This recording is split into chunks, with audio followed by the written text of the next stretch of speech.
The park was unusually quiet that chilly afternoon, a silence broken only by the distant chirping of sparrows and the occasional crunch of dry leaves under a passerby's feet. The air smelled faintly of damp soil after the morning rain, but even the freshness of nature couldn't soften the heaviness in his chest. On a weathered wooden bench sat a tall man in an expensive charcoal gray suit, his posture slouched in a way that betrayed exhaustion rather than elegance. His perfectly polished shoes reflected the pale light of the cloudy sky, but he paid no attention to them. His eyes, usually sharp and commanding in boardrooms, now stared blankly at the gravel path before him. This was Alexander Reed, CEO of one of the largest multinational corporations in the country. To the world, he was a man of power, influence, and unshakable authority. To his employees, he was a force of nature, always decisive, never weak. Yet today, he felt like a hollow shell. His phone kept buzzing beside him, flashing the names of senior board members, investors, and journalists. Normally, he would have answered every call without hesitation, his voice crisp and controlled. But today, he ignored them all. Because today was not about business. Today, he had buried the only person who ever made him feel like Alexander, the son, not Mr. Reed, the billionaire. His mother. The memory of her gentle voice lingered in his mind, weaving through the silence. She had been his anchor through every storm, the only one who reminded him to pause, to breathe, to remember that he was human before he was powerful. And now, she was gone. The sprawling mansion he returned to every night would feel emptier than ever. The accolades, the wealth, the towers bearing his company's logo, none of it could fill the void pressing against his ribs. Alexander leaned back against the bench, tilting his face toward the sky. His eyes stung, but he refused to let the tears fall. He was a man who built walls, not one who crumbled. Still, the grief gnawed at him relentlessly, leaving him exhausted and strangely fragile. He closed his eyes, trying to block out the world. He wanted to disappear, to find silence deep enough to drown the ache in his chest. And then, unexpectedly, a soft voice broke through the quiet. "You look sad." His eyes fluttered open, startled. Standing in front of him was a little girl, no older than 7. Her presence was so sudden and pure that for a moment, he wondered if his weary mind was playing tricks on him. She was small, with messy brown hair that curled at the ends and wide, curious eyes that seemed to study his face with disarming sincerity.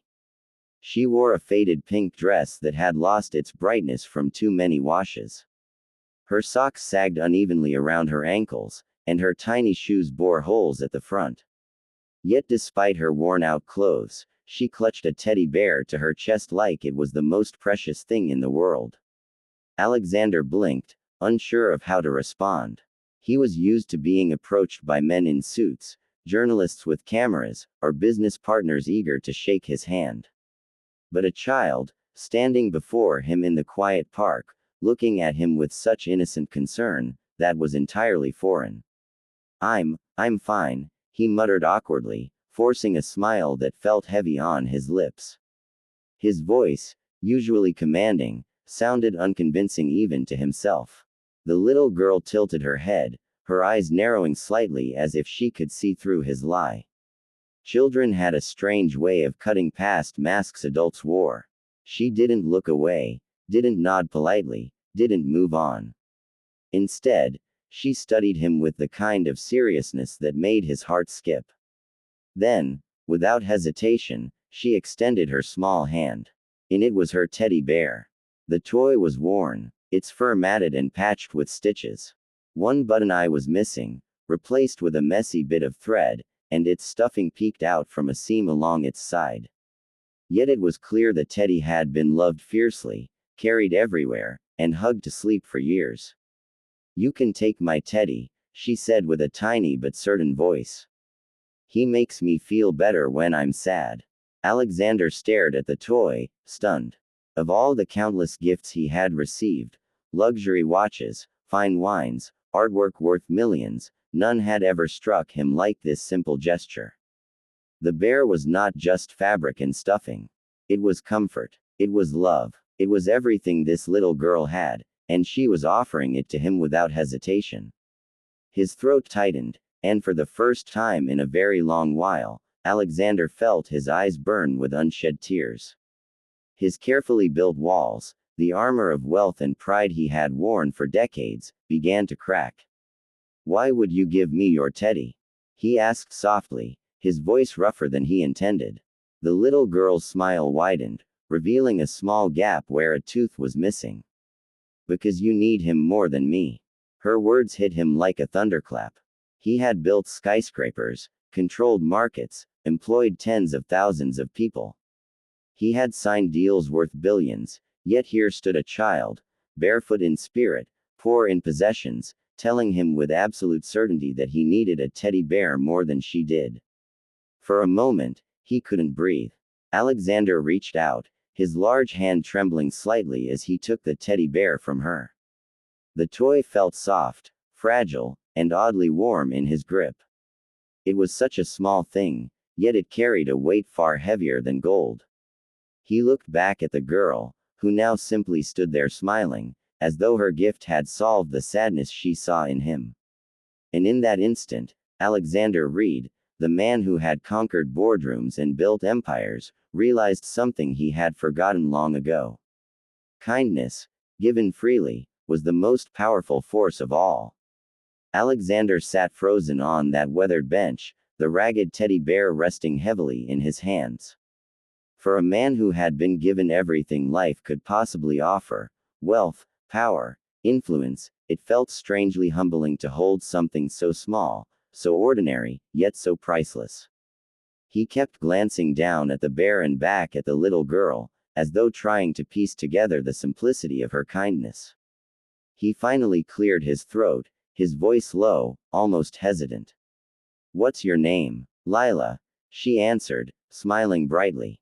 Her voice carried no fear, no hesitation, as though speaking to a stranger in a suit was the most natural thing in the world. Alexander's lips curved faintly. "Lila," he repeated softly, almost as if testing the sound of it. "And where are your parents, Lila? Do they know you're here?" The question wiped the brightness from her face. Her smile faltered, and for the first time, her eyes seemed to lose their sparkle. She lowered her gaze and hugged her small arms around her chest. The teddy bear was gone from her embrace, so she wrapped herself in her own arms, almost protectively. "I don't have any," she whispered. The words hit Alexander like a blow. His chest tightened, and he found himself leaning forward unconsciously, his voice softer now. "What do you mean?" She hesitated, kicking lightly at the gravel with her worn shoe. "Mommy went to heaven last year," she said, her voice fragile, "and Daddy, he never came back." She swallowed hard, then added in a whisper, "Grandma takes care of me, but she's sick. Really sick. So sometimes, I come here when I feel lonely." Alexander felt his throat close. He was a man accustomed to numbers, reports, market shares, but nothing in his life of spreadsheets and negotiations could have prepared him for the simple, devastating truth in this child's words. He studied her small frame, her thin arms, her tired little shoes, and it broke something inside him. For the next hour, he did something he had not done in years, he simply listened. Lila sat on the bench beside him, her small legs dangling as she swung them back and forth. She talked in that way only children could, mixing laughter with sorrow, skipping between stories of her dreams and memories of her mother. She told him about her grandma, who coughed all night but still tried to bake bread because she knew Lila loved it. She confessed she wished she could go to school like other kids, but grandma couldn't afford it. Alexander sat there silently, the teddy bear still in his hands, every word she spoke carving deeper into his soul. In boardrooms, he had listened to countless presentations about profit margins, mergers, and global expansion, but never had words carried such weight. Each sentence from Lila felt like a mirror reflecting the emptiness of his own life. When the sun began to dip behind the trees, painting the park in shades of gold, Lila hopped off the bench.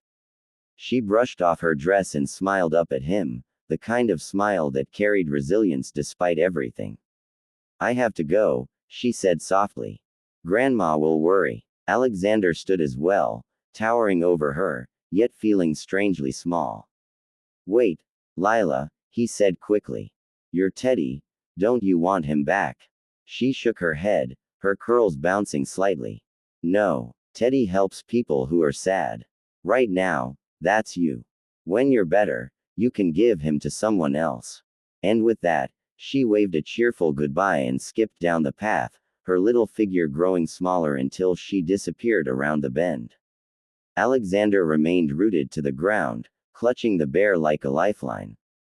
The park seemed impossibly silent again, but inside him, something had shifted.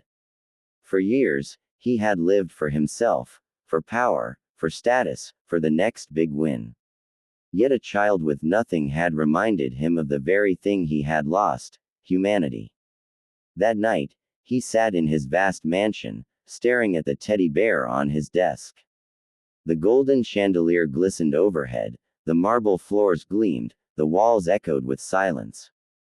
The contrast was unbearable. He remembered Lila's smile, her resilience, her quiet strength despite her poverty. And he remembered her words: "You need him more than me." For the first time in decades, Alexander made a decision not driven by profit or strategy. The very next morning, his first call wasn't to his board of directors or financial advisors, it was to his lawyers. He ordered them to establish a foundation in Lila's name, one dedicated to supporting children like her, those with sick guardians, those without parents, those robbed of opportunities before they even began. Within weeks, Alexander personally visited Lila's small, crumbling home. Her grandmother, frail and surprised, opened the door to find the CEO of one of the country's largest corporations standing outside with doctors, social workers, and a team ready to help. They arranged immediate medical care for the old woman, enrolled Lila in school, and secured them a safe, comfortable home. But Alexander didn't stop there. He became a quiet presence in Lila's life.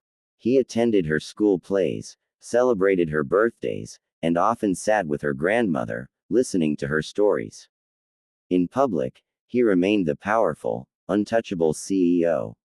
But in private, he was simply Mr. Alexander, the man who owed his healing to a little girl's ragged teddy bear.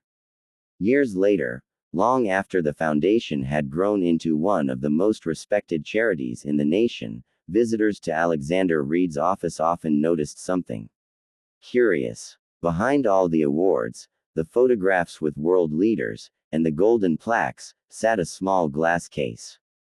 Inside it was an old, worn teddy bear. Its fur was still patchy, its stitches still crooked, its missing button eye unreplaced. Whenever someone asked about it, Alexander would smile faintly, his eyes softening in a way few had ever seen. "That," he would say, "is the greatest gift I've ever received. It reminded me that no matter how powerful you think you are, the smallest act of kindness can change your life forever." And he meant every word. Because long before his empire expanded, before his name was etched into the skyline, it was a little girl in a faded pink dress who had shown him that love, compassion, and generosity were the true measures of wealth. And in his heart, Alexander knew, no matter how many skyscrapers bore his name, his greatest legacy would always be the day a child offered him her teddy bear in a quiet park, and changed his life forever.